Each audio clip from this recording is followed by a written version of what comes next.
Hello all of you. Now let's see 115 JEE, that is math credit.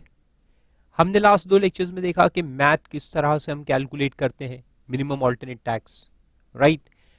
अब देखते हैं कि जब मिनिमम ऑल्टरनेट टैक्स आपके नॉर्मल टैक्स से ज्यादा होता है और आप मिनिमम ऑल्टरनेट टैक्स पे करते हैं तो वो जो एक्सेस आपने पे किया उसका आपको मिल जाता है क्रेडिट.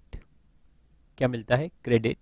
और इस क्रेडिट को आप आने वाले किसी भी साल में 15 साल में यूज कर सकते हैं जहां पर आपका नॉर्मल टैक्स आपके मैथ से ज्यादा होगा. तो बहुत सिंपल लॉजिक है. देखो, इसको मैं पहले लॉजिक आपको समझा देता हूं और फिर अपन उसका एक यानी रीडिंग कर लेंगे. तो ये आपका पहला साल है, असेसमेंट ईयर वॉट एवर. इस साल में क्या हुआ है? देखो, आपका जो नॉर्मल टैक्स है, नॉर्मल टैक्स है as per the normal computation, और आपका है मैथ, राइट. दो अपन देखते हैं. So your normal tax is less and your MAT is higher. Normal tax आपका आने वाला है मान लो कि 5 lakh with surcharge cess all inclusive, और आपका मैथ जो आ रहा है विद सरचार्ज सेस इज से 7,20,000. तो आप क्या पे करेंगे? 7,20,000 हमको पे करना पड़ेगा, तो ये अपन पे करेंगे. लेकिन ये जो एक्सेस हमने पे किया, कितना एक्सेस पे किया? 2,20,000. This 2,20,000 will be allowed to you as MAT credit, right. And this 220 you will carry forward to the next year and set off. Set off कब करेंगे? जब अगले साल में अपना जो नॉर्मल टैक्स है NT और अपना मैथ, तो अगर नॉर्मल टैक्स ज्यादा आ रहा है और मैथ कम आ रहा है अगले साल की कैलकुलेशन के हिसाब से, तो normal tax is coming at से 8 lakhs and normal tax is coming at 7 lakhs. तो डिफरेंस कितना है? 1 लाख. तो ये मैथ क्रेडिट अपने पास कैरी फॉरवर्ड है कितना? 220. तो क्या अपन पूरा 220 सेट ऑफ कर सकते हैं क्या? No. This set off is limited to the excess of normal tax over the MAT for that year. तो ये एक्सेस कितना आ रहा है? देखो, क्योंकि इतना तो मिनिमम है ना, इतना तो पे करना ही करना है, तो अभी एक्सेस 1 लाख आ रहा है, तो वो 1 लाख यहां से सेट ऑफ हो जाएगा. तो इसमें से अपन यहां सेट ऑफ करेंगे कितना? 1 लाख. 1 लाख माइनस कर देंगे तो अपन इस साल में निकालेंगे नॉर्मल और math, which ever is more, normal is more. तो फिर ये math credit 1 lakh set of कर देंगे एंड यू हैव टू पे 7 lakhs. आपको पे करना पड़ेगा 7 lakhs. उससे कम आप नहीं जा सकते. और फिर 1,20,000 बच गया है मैथ क्रेडिट, वो और एक साल आगे कैरी फॉरवर्ड हो जाएगा और आगे जाएगा. तो उसके अगले साल में मान लो कि अपना नॉर्मल टैक्स 9 लाख रुपए जा रहा है और मैथ उस साल का जा रहा है सिर्फ 4 लाख, ओनली 4 lakhs. तो अभी डिफरेंस कितना है? डिफरेंस तो बहुत ज्यादा है, 5 लाख का डिफरेंस है. और क्रेडिट ब्रॉट फॉरवर्ड कितना है? सिर्फ 1,20,000.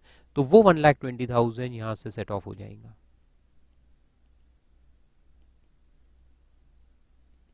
$220 का क्रेडिट था, 220 में से 1 लाख यहां सेट ऑफ कर दिए, फिर 120 बचा, वो उसके आगे साल जाएगा, तो उसके आगे 120 फिर सेट ऑफ हो जाएगा. और फिर आप कितना पे करेंगे?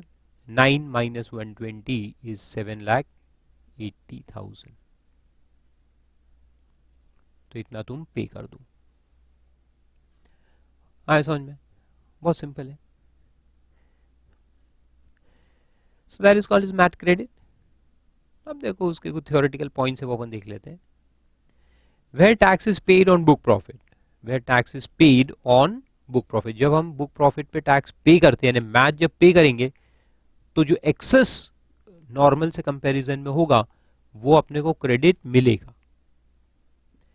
Then credit shall be allowed to him of amount equal to tax paid on book profit minus tax paid on book profit minus the amount of tax payable on total income. फिर उसमें प्रोविजोस है. पहला proviso, proviso इन limitation. पहला कहता है कि no interest shall be payable on the tax credit allowed under subsection 1A। इस tax credit पे, क्योंकि अगले साल जाएगा, फिर उसका अगले साल, फिर उसका अगले साल, तो इसमें कोई क्रेडिट मिलेगा क्या? आई मीन इसे इंटरेस्ट मिलेगा। आप समझ लो, कहते हो मैं 5 साल बाद सेट ऑफ करूंगा तो मेरे को 5 साल का इंटरेस्ट भी दो। No no no no no, you can not claim any interest on this credit. आप चाहे 5 साल में सेट ऑफ करो, 10 साल में करो, 15 साल में करो, 15 साल मैक्सिमम अलाउड है, उसमें आप सेट ऑफ कर सकते हो, कोई इंटरेस्ट आपको नहीं मिलेगा। Right, very good. फिर एक सेकेंड प्रोविजो है, ये दोनों प्रोविजोस फाइनेंस एक्ट 2017 में ऐड हुए हैं। अब ये सेकेंड प्रोविजो है, देखो आप पढ़ के कुछ भी अगर समझ में आ गया, 1 रुपए का भी कुछ समझ में आ गया, तो मैं आपको 5 स्टार क्या जो बोलोगे दूंगा। Provided further that where the amount of tax credit in respect of any income tax paid in any country or specified territory outside India under section 90, 90A or 91, इसको कहते हैं अपन foreign tax credit, FTC, foreign tax credit under double taxation avoidance agreements। Basically क्या होता है कि foreign में अपन ने कोई इनकम पे टैक्स पे कर दिया because the earning is there. इसका थोड़ा सा बेसिक समझा देता हूँ, हालांकि इंटरनेशनल टैक्स में अपन बाद में पढ़ेंगे इसको। तो मान लो कि अपनी एक इनकम अराइज हो रही है, कहाँ पे, कहीं पर भी, फॉर एग्जांपल कोई भी छोटा सा कंट्री का नाम लो, शॉर्टेस्ट नेम कोई भी, यूएसए। यूएसए में अपने को इनकम अराइज हुई और ये इनकम पे मान लो कि 50 लाख की इनकम है, जिसके ऊपर अपन ने यूएस में टैक्स पे कर दिया है मान लो कि 3 लाख रुपए। यूएस लॉस के अंदर 3 लाख रुपए टैक्स पे हो गया। और ये इनकम जो है, तो असेसी जो है, assessee company is resident in India. अभी वो इंडियन कंपनी है ना, तो they are always deemed to be residents of India. जैसे इन्फोसिस है, it is always deemed to be resident in India. लेकिन इन्फोसिस का यूएस में भी इनकम होता है, यूएस पे टैक्स भी पे करना पड़ता है। लेकिन क्योंकि ये रेसिडेंट इन इंडिया है, तो यही 50 लाख जो यूएस में अराइज हुई है इनकम, वो इंडिया में भी टैक्सेबल हो जाएगी। Taxable in India also. अपन देखते हैं ना, ये वो सेक्शन 5 इंसिडेंस ऑफ टैक्स याद होगा आपको,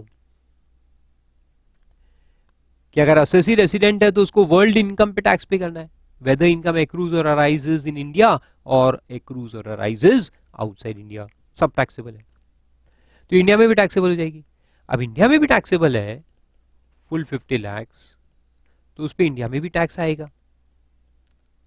तो ये जो टैक्स आता है इंडिया में, उसमें से फिर ये जो डबल टैक्सेशन अवॉइडेंस एग्रीमेंट्स वगैरह जो होते हैं, सेक्शन 90 और 90A जो सेक्शन है दो, ये डबल टैक्स अवॉइडेंस एग्रीमेंट्स की बात करते हैं, और 91 जो है वो यूनिलैटरल रिलीफ की बात करता है। अल्टीमेटली सेम ही, आप अभी तो सेम ही मान के चलो। तो जो टैक्स वहां पे हो गया है, मान लो टैक्स इन इंडिया आता है इस पे, ये वाली 50 लाख इनकम पे 7 लाख रुपए आ रहा है, तो अपन क्या करते हैं कि ये जो टैक्स ऑलरेडी यूएस में पे हो गया है, वो यहां से रिलीफ कर देते हैं, माइनस कर देते हैं। Relief of tax paid in USA कितना, 3 लाख। तो फिर आपको पे कितना करना पड़ता है, पेएबल विल बी 4 लाख। और मान लो कि इस पे टैक्स इन इंडिया सिर्फ 2 लाख ही आ रहा है, इंडिया में मान लो कि रेट कम है तो 2 लाख ही आ रहा है, और यूएस में आप 3 लाख भर चुके हैं, तो क्या 3 लाख का रिलीफ मिलेगा, यानी 1 लाख इंडियन गवर्नमेंट आपको रिफंड देगा? No, no, no, no, no, no, no. Then your relief will also be restricted to 2 lakhs only, and your tax payable will be nil. So relief is given at the foreign rate or the Indian rate, whichever is less. यानी foreign में tax कम लगा है, यहाँ ज्यादा लग रहा है, तो बस जितना फॉरेन में भरा उतना यहाँ रिलीफ मिल जाएगा। डिफरेंस यू हैव टू पे हियर इन इंडिया। और अगर उल्टा केस है, फॉरेन में ज्यादा भरा है और इंडिया में कम लगने वाला है, तो इसका मतलब कि आपको रिलीफ की जरूरत ही नहीं है, because you are already paying. Sorry, foreign में मोर है, इंडिया में लेस है, जैसे यहाँ पे कैसे फॉरेन में मोर इंडिया में लेस, तो फिर जितना इंडिया में लगा उतना ही रिलीफ देके माइनस कर देंगे। ऐसा समझेंगे तुम ऑलरेडी बहुत टैक्स भर चुके हो तो अब अपन नहीं लगाते इंडिया में। डबल टैक्सेशन नहीं होना चाहिए ना, इसलिए। तो ये डबल टैक्सेशन रिलीफ्स होते हैं, ओके, इन ब्रॉड सेंस।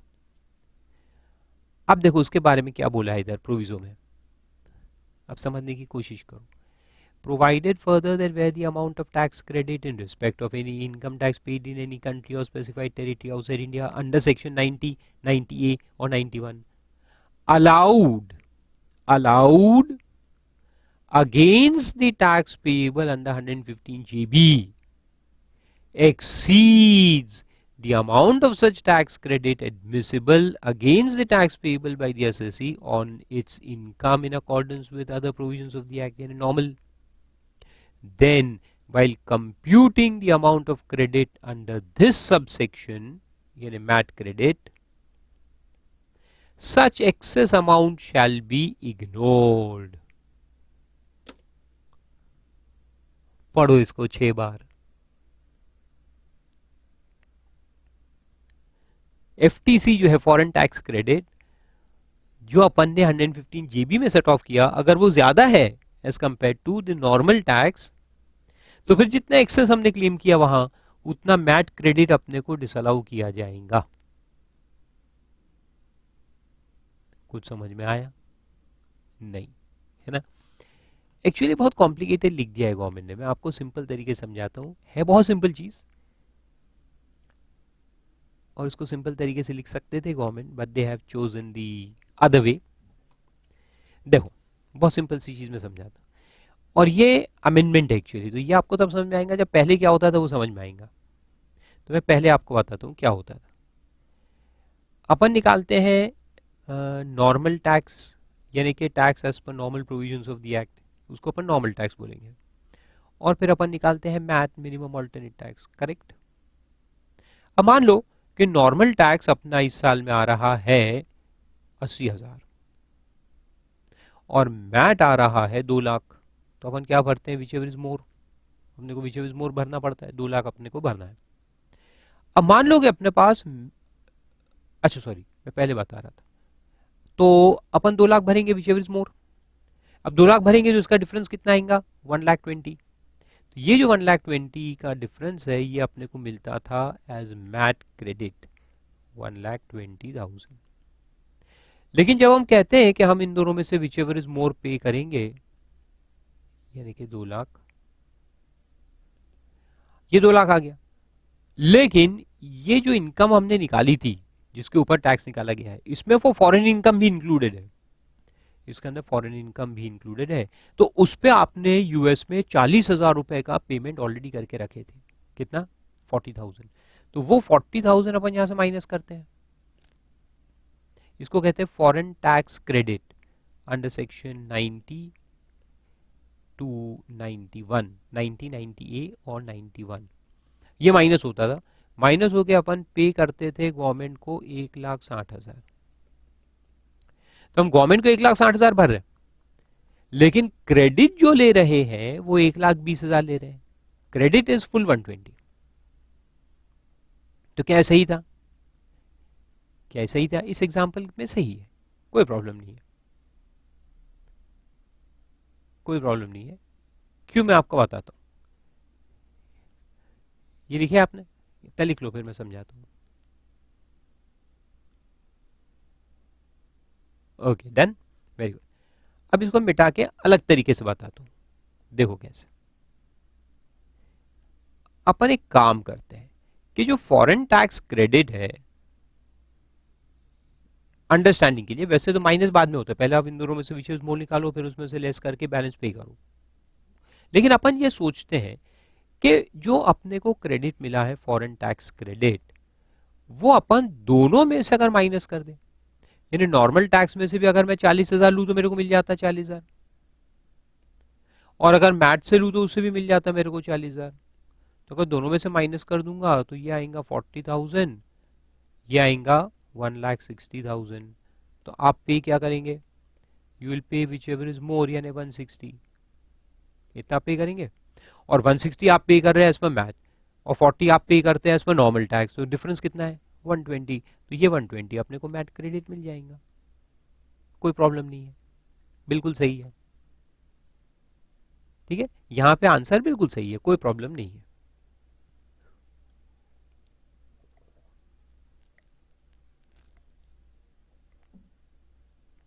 लेकिन अब देखो आपको एक चीज बताता हूं, दूसरा एग्जांपल लेते हैं कि what if the normal tax is 0, normal tax nil है और मेरे पास मैट 2 लाख है, मैट इज सेम 2 lakhs और एफटीसी 40,000 का क्रेडिट अपने पास है। अब मैं कहूंगा नॉर्मल टैक्स वैसे ही 0 है तो फॉरेन टैक्स क्रेडिट का सेट ऑफ कहां मिलेगा, कहीं नहीं मिलेगा।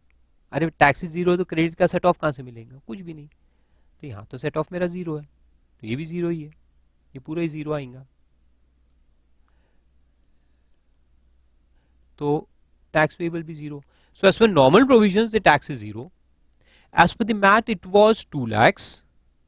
तो मैं कहूंगा देखो इसका डिफरेंस नील और 2 लाख का डिफरेंस कितना आता है, उतना मेरे को मैट क्रेडिट दे दो, 2 लाख रुपए का मैट क्रेडिट दे दो मेरे को, give me 2 lakhs of MAT credit, क्योंकि वो डिफरेंस है मेरा। लेकिन फिर यहां मैं एफटीसी का सेट ऑफ ले लूंगा 40,000, फॉरेन टैक्स क्रेडिट मेरे को सेट ऑफ मिलता है, तो वो 40,000 लेने के बाद मैं पे कितना करूंगा 1,60,000। यानी आप पे तो 1,60,000 कर रहे हैं लेकिन मैट क्रेडिट कितने का ले रहे हैं आप, 2 लाख का ले रहे। यहां आया प्रॉब्लम, आप पे 1,60,000 कर रहे हैं, ये दोनों का विषय है, लेकिन मैट क्रेडिट आप 2 लाख का ले रहे। तो गवर्नमेंट ने कहा नहीं नहीं नहीं ये तो ज्यादती है, ये तो गड़बड़ हो गई, ऐसे कैसे हो रहा है। इसके पहले उसमें तो सही आया था, लेकिन इसमें ऐसे कैसे आ रहा है।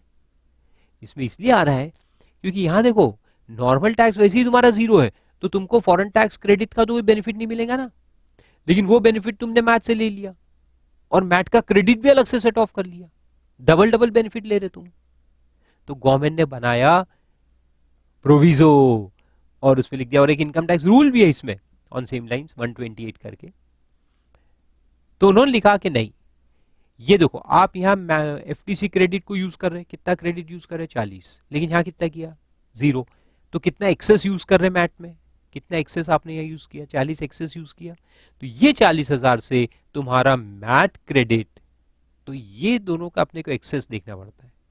तो यहाँ कितना एक्सेस यूज किया एज कंपेयर टू दिस, कितना एक्सेस यूज किया 40, तो ये 40,000 अपन यहाँ से माइनस कर देंगे, because that is excessive use towards MAT, FTC used in MAT, कितना 40,000 ज्यादा एज कंपेयर टू नॉर्मल, तो वो 40,000 माइनस कर देंगे, यानी तुमको कैरी फॉरवर्ड कितना मिलेगा क्रेडिट 1,60,000, वही 1,60,000 जो ये है।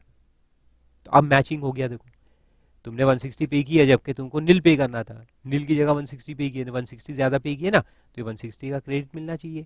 तो अब देखो 160 का ही आपको क्रेडिट मिलेगा which you can carry forward, carry forward of MAT credit will be restricted to 160। तो ये पूरा अगर नहीं करना ना तो ये भी अपन निकाल सकते हैं, देखो दोनों में से माइनस कर दो एफटीसी और फिर देखो विच एवर इज मोर पे करो और जो डिफरेंस है उतना क्रेडिट तुमको मिलेंगे। सो you pay 160 and you take credit also of 160। Got it, simple. फिर और एक एग्जांपल देखते हैं, देखो ये लिखो पॉज करके, फिर और एक एग्जांपल देता हूं कि अगर नॉर्मल टैक्स अपना मान लो कि 20,000 है, अगर 20,000 है और मेरे पास 40,000 का एफटीसी है तो मैं 20,000 को यूज कर सकता ना, आई कैन यूज 20 ईयर, तो यहाँ 20,000 यूज हो जाएगा, 20,000 यूज होकर अल्टीमेटली तो नील रहेगा, और यहाँ 2 लाख में से 40,000 माइनस होगा तो 1,60,000। अब ये 160 नील विच इज मोर अपन पे करेंगे, यानी कि 160 पे करेंगे तो क्रेडिट कितना मिल जाएगा आपको 160 का मिलना चाहिए मैट क्रेडिट। लेकिन अगर अपन सिर्फ ये दो को कंपेयर करें तो मेरा मैट क्रेडिट कितना बनता 180 बनता, ये 180 बनेगा ना। लेकिन गवर्नमेंट कहता है कि नहीं, आप देखो यहाँ आपने कितना यूज किया 40, एफटीसी का यहाँ कितना यूज किया against MAT 40 and against normal tax 20, तो यहाँ कितना एक्सेस किया 20 एक्सेस किया, वो 20,000 यहाँ से हम लेस कर देंगे। जो 20,000 तुमने एक्सेस यूज किया है वहां, वो 20 को अपन लेस कर देंगे, तो तुम्हारा कैरी फॉरवर्ड क्रेडिट जो रहेगा वो रहेगा 160, 180 माइनस 20 160। तो गवर्नमेंट की लैंग्वेज ये शो कर रही है कि तुम्हारा MAT credit will be reduce by the excess utilisation of FTC towards MAT as compared to normal tax. तो माइनस करके निकालो, अगर ये सब नहीं जमा तो सिंपल वर्ड्स में ये कैलकुलेट करना, MAT less FTC, normal tax less FTC, दोनों निकालो, विच एवर इज मोर पे करो, और जो ये दोनों का डिफरेंस है उतना क्रेडिट आप ले सकते हो। आए समझ में? तो ये अगर लिख देते तो कितना सिंपल होता कि इसमें से माइनस कर दो, इसमें से भी माइनस कर दो, और फिर जो दोनों में से जो ज्यादा होगा पे करो, और जो डिफरेंस है उसका क्रेडिट ले लो। नहीं, उन्होंने बोला कि ये मैट क्रेडिट रहेगा, उसमें से यहां जो एक्सेस यूटिलाइजेशन ऑफ एफटीसी है वो एक्सेस वाला यहां से माइनस कर दो, और फिर जो बैलेंस आएगा this you can carry forward. पागल बना दिया। देखो अब पढ़ो, अब समझ में आएगा तुमको। अब देखो, provided that where the amount of tax credit in respect of tax paid outside India यानी कि FTC foreign tax credit allowed against the tax payable under JB 40,000 यहाँ अलाउ किया, exceeds the amount of such tax credit admissible against the tax payable under normal provisions of the act। normal provision में 20 था और यहाँ 40 set of हुआ, तो access कितना हुआ 20 एक्सेस हो गया, वो 20,000 तुमको मैट क्रेडिट में से माइनस करना है। तो क्या बोला है, while computing the amount of credit under this subsection shall such excess amount shall be ignored। यानी जितना एक्सेस यहाँ सेट ऑफ किया 20,000 एक्सेस सेट ऑफ कर दिया एफटीसी, वो 20,000 मैट क्रेडिट में से माइनस कर दो, तो 180 माइनस 20 160। हाँ, इतना गोल गोल घुमा के लिखा है, लेकिन आया ना समझ में तुमको, सिंपल वर्ड्स में वो याद रखने का। दोनों में से, नॉर्मल टैक्स में से भी और इसमें, दोनों में से मैट को माइनस कर दो, जैसे अपन बाकी रिलीफ माइनस करते हैं, और फिर कंपेयर करो, पे विच एवर इज मोर, और जो डिफरेंस है उतना तुम मैट क्रेडिट ले सकते हो, सिंपल।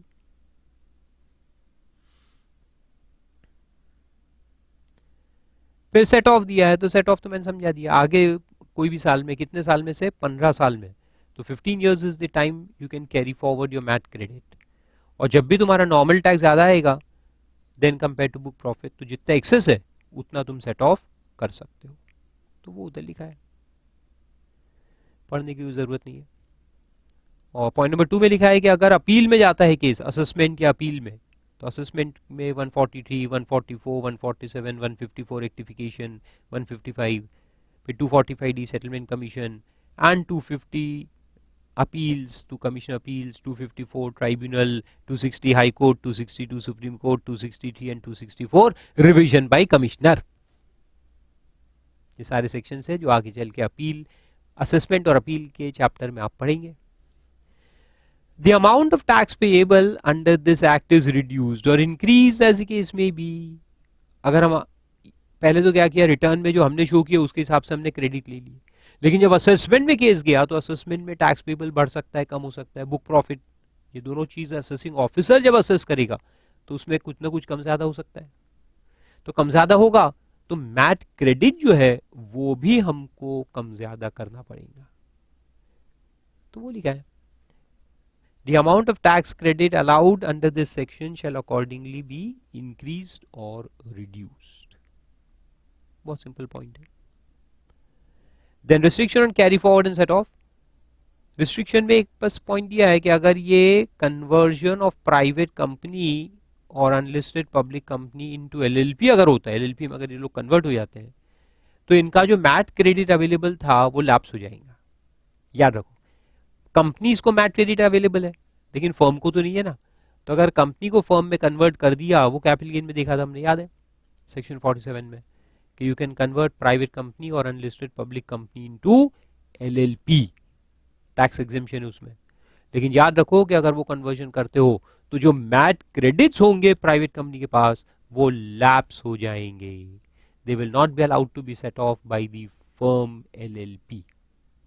है समझ में, LLP को सेट ऑफ नहीं मिलेगा तो वो लैप्स हो जाएंगे। ऐसा है, सिंपल है।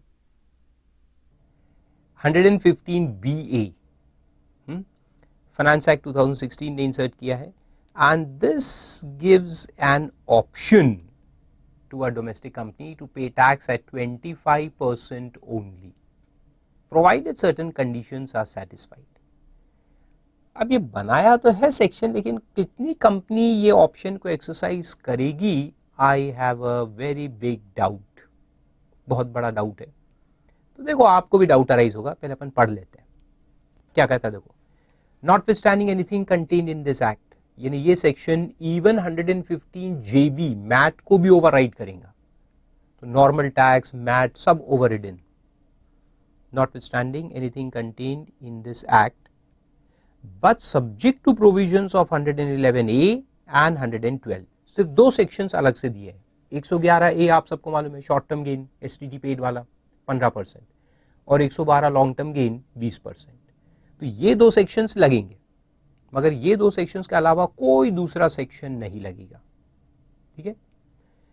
The income tax payable in respect of total income of a person being a domestic company, this section is only for domestic company, for any previous year relevant to the assessment year beginning on or after first day of April 17, means this starts from, this section starts from AY 17-18 and afterwards। तो 17-18 से शुरू हो रहा है, फिर आने वाले सालों में लगता रहेगा। ठीक है, तो AY 17-18 पहला साल है जो ये सेक्शन लगेगा, यानी कि प्रीवियस ईयर 16-17 से ये लगना शुरू होगा। shall at the option of such person, तो यहाँ ऑप्शन दिया है, be computed at the rate of 25%, 25% से टैक्स कंप्यूटेशन किया जाएगा if the conditions contained in subsection 2 are satisfied। तो कंडीशंस क्या है देखो, तो बेसिकली तीन ही सेक्शन लगेंगे फिर। एक तो 111A लगेगा, तो वहाँ 15% से टैक्स निकालेंगे, 112 लॉन्ग टर्म कैपिटल गेन्स पे 20% से निकालेंगे, और उसके अलावा जितनी भी इनकम है कंपनी की, जो भी इनकम है, जितनी भी इनकम है, सब 25% से टैक्सेबल होगी। यानी basically there is a reduction of 5%। Normally domestic company का रेट ऑफ टैक्स क्या है 30, तो 30 यहां पर कितना हो जाएगा 25, तो 5% का रिलैक्सेशन मिलेगा।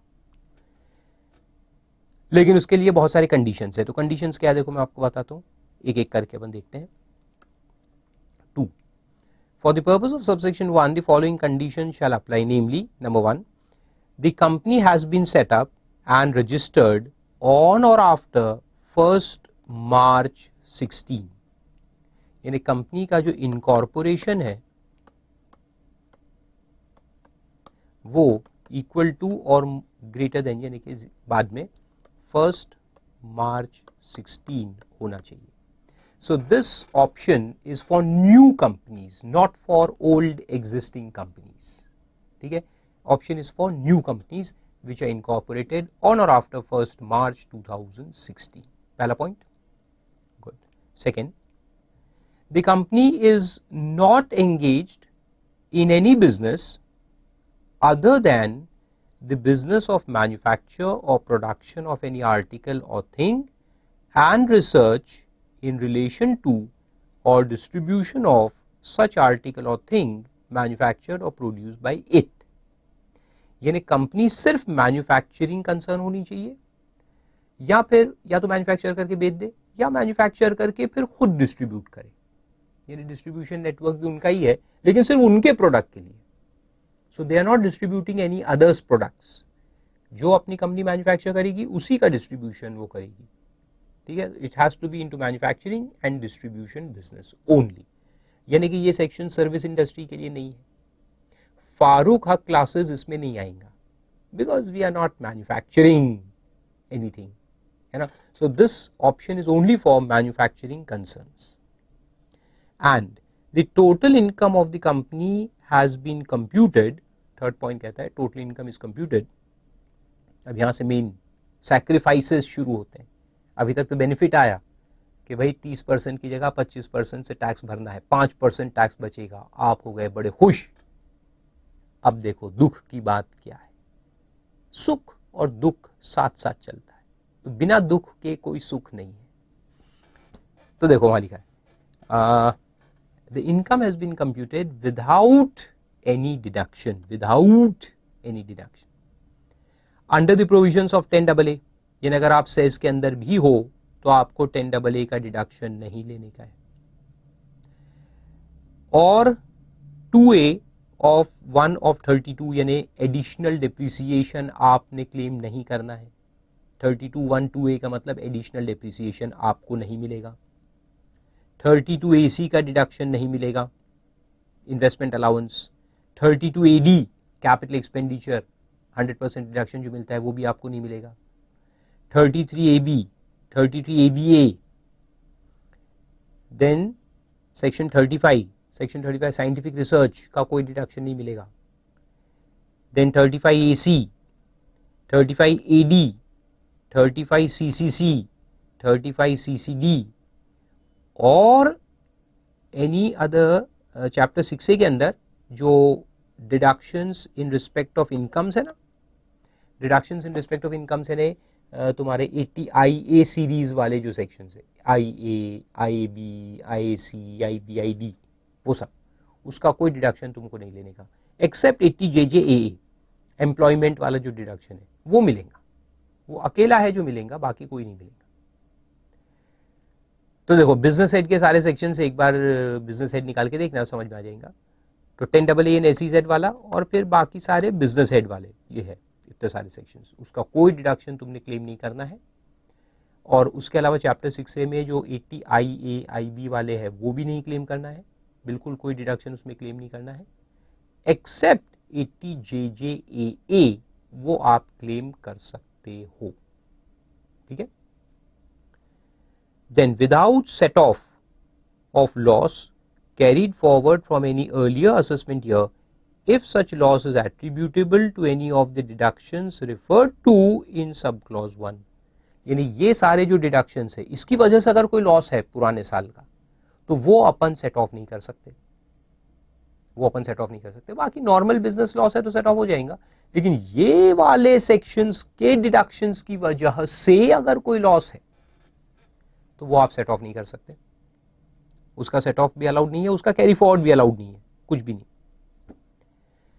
एंड डेप्रिसिएशन अंडर सेक्शन 32 जो नॉर्मल डेप्रिसिएशन है other than clause 2A additional तो डिसअलाउड है, तो एडिशनल को तो डिसअलाउ कर दिया पहले ही। अब उसके अलावा जो नॉर्मल डेप्रिसिएशन है वो लिखा है कि it will be calculated in the prescribe manner, तो वो भी अलग से कैलकुलेशन का मेथड प्रिस्क्राइब होगा, उसके हिसाब से अपने को क्लेम करने का इन द प्रिस्क्राइब मैनर, ठीक है।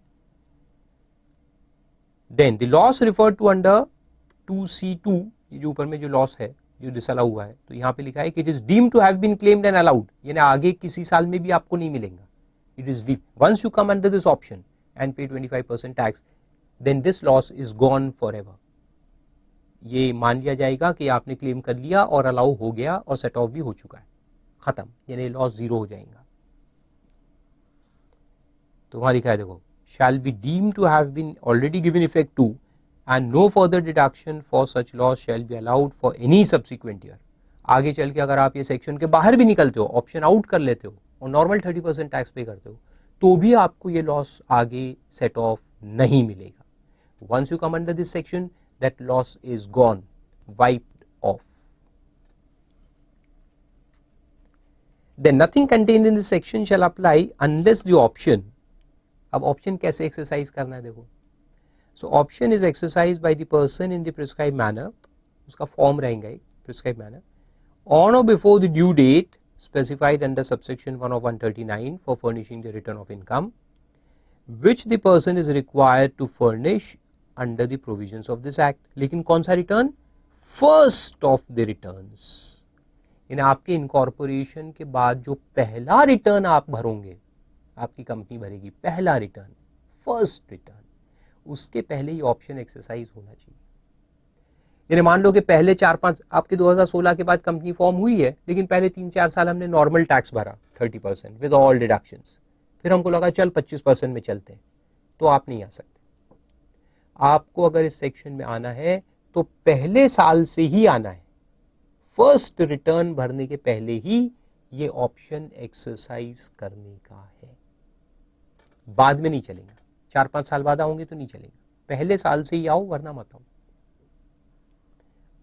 और इंटरेस्टिंग बात क्या लिखी है मालूम है लास्ट में, देखो, provided that once the option has been exercised for any previous year, it cannot be subsequently withdrawn for the same or any other previous year।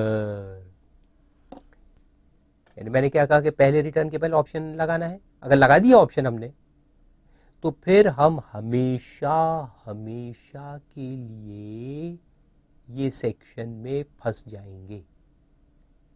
Any other previous year में भी अपन ऑप्शन आउट नहीं कर सकते। You cannot opt out of this section। अब मेरा personal opinion लोगे, I don't think any company will come under this scheme.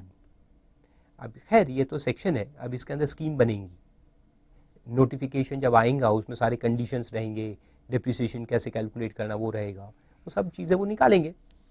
तो वो जब तक नहीं निकालते तो अपन कोई वैसे तो डिसीजन नहीं ले सकते। But still I feel that this is a very very restrictive section। ये एक जेल की तरह है, एक बार आ गए तो फंस गए, तो ऐसा कौन करेगा। But still you never know, we'll have to wait and see the notification।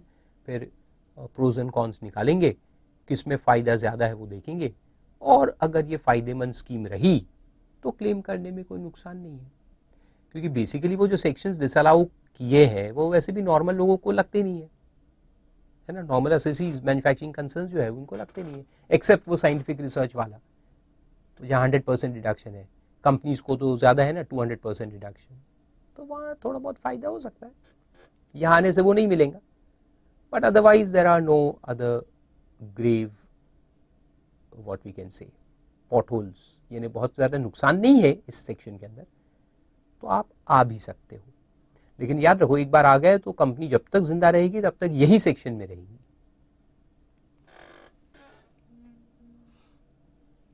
तो ऐसा ही है न्यू सेक्शन, ऑप्शन टू पे 25% इनकम टैक्स। फिर वहां से आगे दो सेक्शंस है, वो बहुत सिंपल है, ऐसे ऊपर समझा देता हूं। पहला है 178, कंपनी इन लिक्विडेशन। एक कंपनी है जो लिक्विडेशन में जा चुकी है, तो बहुत सिंपल प्रोसीजर है कि उसका जो लिक्विडेटर अपॉइंट होता है, लिक्विडेटर या रिसीवर कहते हैं उसको अपन, उसको 30 दिनों के अंदर अंदर एओ को बताना होता है, नोटिस देनी होती है कि मैं अपॉइंट हुआ हूं। फिर 3 महीने के अंदर एओ एक अमाउंट निकाल करके लिक्विडेटर को बताएगा कि इतना आप प्रोविजन बनाओ, क्योंकि लिक्विडेशन का काम चालू हो गया, कंपनी को बंद करना है, पेमेंट्स करके सब खत्म करना है। तो एओ एस्टिमेटेड टैक्स निकालेगा कंपनी का, कि कंपनी का एस्टिमेटेड इनकम टैक्स कितना आ सकता है, और वो बताएगा 3 महीने के अंदर लिक्विडेटर को। कौन बताएगा? एओ, असेसिंग ऑफिसर बताएगा लिक्विडेटर को कि आप 40 लाख का प्रोविजन बना दो इनकम टैक्स का।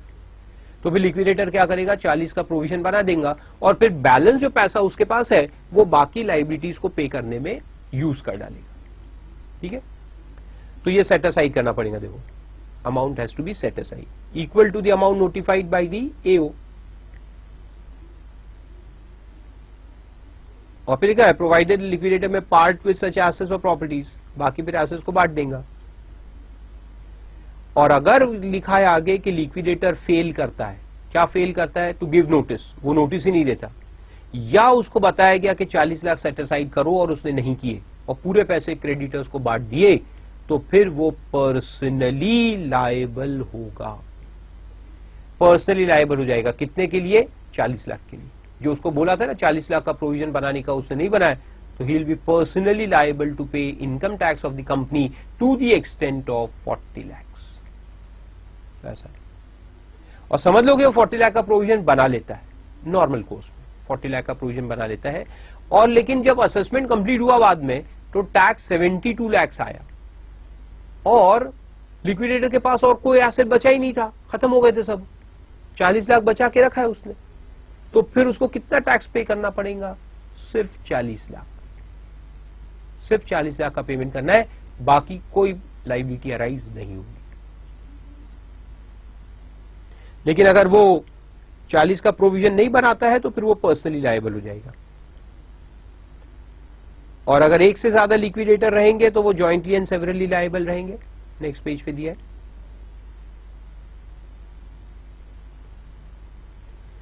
फिर एक 179 करके सेक्शन आता है, ये भी बहुत सिंपल है। ये लगता है बेसिकली प्राइवेट कंपनी को, कि एक प्राइवेट कंपनी लिक्विडेशन में गई है और उसका जो पैसा है टैक्स का ड्यूज वो रिकवर नहीं हो पाता, तो डायरेक्टर्स से पर्सनली रिकवर किया जाएगा। यानी हम क्या कर रहे हैं? Lifting of corporate veil. तो डायरेक्टर्स को पर्सनली ये अमाउंट ला करके इनकम टैक्स का पेमेंट करना होगा। लेकिन उसका एक्सेप्शन दिया है कि अगर डायरेक्टर ये प्रूव करे कि ये जो लॉसेस में गई है कंपनी और पैसे डूब गए हैं, ये उसके फ्रॉड की वजह से नहीं है, नॉर्मल कोर्स ऑफ बिजनेस में लॉसेस आए और इसलिए पैसे खत्म हो गए, तो फिर कोर्ट उसके ऊपर पर्सनल लायबिलिटी को इंपोज नहीं करेंगे। तो वो लिखा है, देखो वो पर्सनल लायबिलिटी अराइज होगी, लेकिन अनलेस, ये लास्ट पॉइंट काम का है, unless he proves that the non-recovery cannot be attributed to any gross neglect, misfeasance or breach of duty on his part।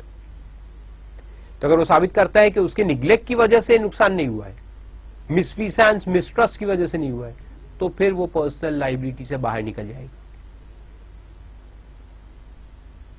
तो ये दो सेक्शंस है। So that was the basic chapter of minimum alternate tax and two sections which are applicable for companies। एक है company liquidation, liquidator का section है, और एक है प्राइवेट कंपनी की में पर्सनल लायबिलिटी का। अब यहां से कुछ चैप्टर्स अपन देखेंगे, 3-4 चैप्टर्स है, अलग अलग है, ये भी सब कॉर्पोरेट्स के लिए ही है, और इसमें अलग अलग जो रेट्स ऑफ टैक्स है वो दिए हैं। So let's see. सबसे पहले देखेंगे चैप्टर 22 BB। ये चैप्टर नंबर्स आपको याद नहीं रखने के, इनकम टैक्स एक्ट के चैप्टर्स है।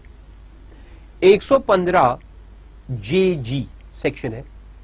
क्या कहता है?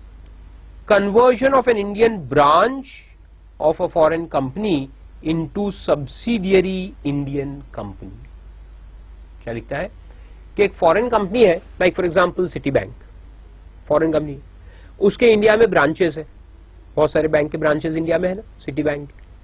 अगर वो इंडिया में ये ब्रांचेस को एक सब्सिडियरी कंपनी में कन्वर्ट कर दे, यानी वो इंडिया में कंपनी चालू कर दे, सिटी बैंक इंडिया लिमिटेड करके, और जितने भी इंडियन ब्रांचेस है उनका पूरा जो एसेट्स लायबिलिटी है वो उसको ट्रांसफर कर दे, तो अभी एसेट लायबिलिटी किसकी है? फॉरेन कंपनी की है, सीधी इंडिया में। तो वो अगर ये ब्रांचेस को सब्सिडियरी बनाकर उसको ट्रांसफर कर दे, तो उसपे जो कैपिटल गेन आने वाला है वो माफ कर देंगे। तो वो चैप्टर है, देखो तो उसमें लिखा है, where a foreign company is engaged in a business of banking in India through its branch situated in India and such branch is converted into subsidiary company being an Indian company. तो subsidiary तो यहां form होंगी ना, India में form होंगी, तो वो Indian company होंगी in accordance with RBI regulation and so on and so forth, then what will happen? The capital gain arising on such conversion shall not be chargeable to tax। जो capital gain है वो पूरा माफ कर देंगे। तो city bank US जो है, सिटी बैंक NA करके है, यूएस की कंपनी है, तो वो फिर हांगकांग एंड शंघाई बैंक है, HSBC और ये सब बहुत सारे बैंक्स हैं, इनके इंडिया में ब्रांचेस है। तो गवर्नमेंट कहता है कि ब्रांच को इंडियन कंपनी में कन्वर्ट करो, and that Indian company will obviously be your subsidiary. वो ठीक है, वो चलेगा, लेकिन कंपनी बनाओ इंडिया में, सेपरेट एंटिटी को रजिस्टर करो। तो वो अगर करेंगे तो उनका जो कैपिटल गेन है वो एक तो एग्जेम्प्ट हो जाएगा। Secondly, provisions of this act applicable to unabsorbed depreciation, set off and carry forward of losses, tax credit MAT वाला जो भी देखा हमने, and computation of income in case of foreign company and the Indian subsidiary company shall apply with such exceptions, modifications and adaptations as may be specified in that notification। यानी फिर losses को divide कैसे करेंगे? हो सकता है foreign company का loss हो, डेप्रिसिएशन हो वगैरह वगैरह, तो उसको डिवाइड करना पड़ेगा ना, वो सब अब सब्सिडियरी को ट्रांसफर होगा, सब्सिडियरी फिर उसको कैरी फॉरवर्ड करके सेट ऑफ एट ऑफ करेगी। तो उसके जो प्रोविजंस है वो ये नोटिफिकेशन में लिखे जाएंगे। तो गवर्नमेंट जो नोटिफिकेशन इशू करेगा उसके अंदर वो सब बातें लिखी जाएगी और उसके हिसाब से फिर उसको अपन अप्लाई करेंगे। फिर बाकी पॉइंट तो वही, अगर वो फेल करता है to comply with the conditions then it will become taxable and all, वो कोई काम का नहीं है।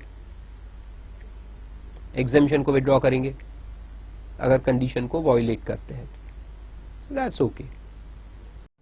Chapter 12 BC, again a new section inserted by Finance Act 2016, और ये क्या है अपन देखते हैं। ये बहुत सिंपल सा एक सेक्शन है इस चैप्टर के अंदर। Foreign company said to be resident in India, section 6 में क्या लिखा है कि फॉरेन कंपनी को इंडिया में रेसिडेंट माना जाएगा अगर उसका इफेक्टिव कंट्रोल इंडिया में होगा। ठीक है, अगर उस फॉरेन कंपनी का इफेक्टिव कंट्रोल इंडिया में है तो उसको रेसिडेंट मान लिया जाएगा। अब ये बहुत डिबेटेबल पॉइंट है, इफेक्टिव कंट्रोल इंडिया में है या नहीं है कैसे पता चलेगा। मान लो कि उनका एक आध डायरेक्टर इंडिया में काम भी कर रहा है, can it be said that effective control is in India? somebody can say yes, somebody may say no। तो ये क्या है, एक डिबेटेबल इशू होता है। तो हुआ ये कि हमने तो कहा कि हमारी कंपनी नॉन रेसिडेंट है, लेकिन असेसिंग ऑफिसर कह रहा है कि नहीं, आपका इफेक्टिव कंट्रोल इंडिया में है, हम इसको रेसिडेंट मानेंगे। तो अगर अचानक हमारी कंपनी को रेसिडेंट मान लिया जाए तो क्या होगा कि इनकम टैक्स एक्ट के बहुत सारे सेक्शंस जो रेसिडेंट्स को लगते हैं वो हमें लग जाएंगे, rate of tax purpose and lot of things will happen, पूरा जो टैक्सेबिलिटी है वो चेंज हो जाएगा। तो अचानक ये होगा तो क्या होगा कि हम फंस जाएंगे। तो इसलिए गवर्नमेंट ने ये सेक्शन इंसर्ट किया है 115JH, और इसमें लिखा है कि जिस साल नॉन रेसिडेंट फॉरेन कंपनी पहली बार रेसिडेंट मानी जाती है तो उस साल में हम उस कंपनी को कुछ एग्जेम्पशंस दे सकते हैं। कौन से एग्जेम्पशंस? जो प्रिस्क्राइब होंगे वो। तो उसके लिए सेक्शन बना है, देखो क्या कहता है। Where a foreign company is said to be resident in India in any previous year and such foreign company has not been resident in India in any of the previous preceding years, इन इसके पहले वो कभी resident नहीं रही है, ये पहले साल वो रेसिडेंट बनी है। Then, notwithstanding anything contained in this act and subject to the conditions as may be notified, subject to conditions as may be notified by the government in this behalf, the provisions of this act relating to computation of total income, यानी सारे heads आ गए उसके अंदर, treatment of unabsorbed depreciation, set off and carry forward of losses, collection and recovery of tax, and special provisions relating to avoidance of tax in a transfer pricing shall apply with such exceptions, modifications and adaptations as may be specified in the notification। क्या बोलता है कि ये सारे provisions जो normally लगते हैं वो लगेंगे, लेकिन with exceptions, modifications and adaptations as may be specified in the notification issued by the government. यानी यहाँ पर गवर्नमेंट क्या करेगा कि थोड़े बहुत रिलैक्सेशंस उसको देगा। एकदम पहले साल में वो रेसिडेंट बनी है ना, तो थोड़ा बहुत रिलैक्सेशन अपन देंगे। Provided that where the determination regarding foreign company to be resident in India has been made in the assessment proceedings, अगर ये assessment proceeding के अंदर डिसाइड हुआ कि ये कंपनी रेसिडेंट है तो फिर क्या होगा, देखो, relevant to any previous year, then the provisions of this subsection shall also apply in respect of any other previous year succeeding such previous year if the foreign company is resident in India in that previous year and the previous year ends on or before the date on which such assessment proceeding is completed। कुछ समझ में नहीं आया? So let me tell you what this says is कि ये एक year था जिसका असेसमेंट पेंडिंग है, मान लो 15-16, फिर उसके बाद एक ईयर आया 16-17, अब ये 15-16 का असेसमेंट चालू है, इसका असेसमेंट यहाँ पे चालू है। Assessment proceedings are going on, और ये असेसमेंट प्रोसीडिंग के अंदर पता चला कि 15-16 में ये कंपनी को रेसिडेंट माना जाएगा। ये असेसमेंट प्रोसीडिंग में निकल के आया कि उसका effective control and management India में है और इसलिए उसको रेसिडेंट माना जाएगा। तो 15-16 में अपन ने फॉरेन कंपनी को रेसिडेंट माना। अब यहां अगर उसको रेसिडेंट माना तो ये जो नोटिफिकेशन आया है वो नोटिफिकेशन यहां तो लग जाएगा। Notification will apply to this year, जिसमें रिलैक्सेशन है तो रिलैक्सेशन को नोटिफिकेशन यहां तो अप्लाई होगा। लेकिन अब क्योंकि यहां उसको रेसिडेंट माना है तो अगले साल में भी सिचुएशन तो सेम है, तो यहां पे भी रेसिडेंट मान लिया जाएगा। लेकिन ये जो प्रोसीडिंग है वो इस साल का है, वो 16-17 का प्रोसीडिंग नहीं है, प्रोसीडिंग इज ऑफ 15-16। तो नोटिफिकेशन जो इस सेक्शन में आएगा वो यहां तो लग जाएगा। व्हाट अबाउट दिस ईयर, क्या वो 16-17 को भी लगेगा? तो लिखा है हाँ, तो इस साल में भी वो रेसिडेंट है तो इसको भी ये नोटिफिकेशन अप्लाई हो जाएगा। यानी नोटिफिकेशन 2 साल को अप्लाई हो जाएगा। जिस साल का प्रोसीडिंग चल रहा है असेसमेंट प्रोसीडिंग, जिसमें ये पता लगा है कि ये रेसिडेंट है, उस साल को तो लगेगा, उसके बाद वाले साल को भी लग जाएगा। लेकिन प्रोवाइडेड ये है कि ये ईयर एंड हो जाना चाहिए ये असेसमेंट ऑर्डर के पहले। So this is called as the other previous year. This is the first previous year, this is the other previous year which follows the first year, provided कि इस ये complete हो जाना, ये ईयर एंड हो जाना चाहिए असेसमेंट ऑर्डर के पहले। आया समझ में? गुड। क्या क्या घुमा के लिखते हैं। Then where in a previous year any benefit exemption or relief has been claimed, benefit exemption or relief यानी कि जो नोटिफिकेशन में दिया है वो एसएससी ने क्लेम किया, फॉरेन कंपनी ने क्लेम किया, in accordance with provisions of subsection 1 and subsequently there is a failure to comply with the conditions, ये नोटिफिकेशन में जो कंडीशंस है उसका अगर नॉन कंप्लायंस होता है then what will happen? Then it is given that such benefit, exemption or relief shall be deemed to have been wrongly allowed. ऐसा माना जाएगा कि ये गलती से अलाउ किया है, यानी उसको विड्रॉ कर लेंगे और विड्रॉ करके उसका असेसमेंट करेंगे। तो उसमें 154 रेक्टिफिकेशन ऑफ असेसमेंट जो है वो सेक्शन लगा करके उसका असेसमेंट करेंगे। तो वो पे नीचे लिखा है The assessing officer may, notwithstanding anything contained in the act, recompute the total income of the assessee for the said previous year and make necessary amendment as if the exceptions, modifications and adaptations did not apply. तो वो जो concessions इसको दिए थे company को वो withdraw करके assessment किया जाएगा और उसका टोटल इनकम रिकम्प्यूट करेंगे और अगर उसका ये असेसमेंट कंप्लीट हो चुका है ऑलरेडी तो उसको रेक्टिफाई करेंगे। तो सेक्शन 154 यहाँ पे लगेगा। 154 क्या है? रेक्टिफिकेशन ऑफ असेसमेंट, तो वो लगेगा उसमें।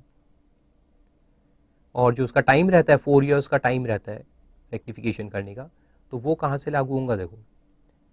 तो लिखा है provisions of 154 shall so far as may be apply thereto and the period of 4 years specified in subsection 7, 4 years का टाइम रहता है रेक्टिफिकेशन कंप्लीट करने का, being reckoned from the end of the previous year in which the failure to comply with the conditions takes place. यानी जिस साल में failure होगा वो फेल्यूर के बाद 4 साल मिलेंगे फॉर रेक्टिफिकेशन ऑफ असेसमेंट। और लास्ट में लिखा है कि जो नोटिफिकेशन इस सेक्शन में आता है कंसेशन वाला नोटिफिकेशन वो पार्लियामेंट में रखना पड़ेगा, shall be laid before each house of parliament. तो वो तो सिंपल है।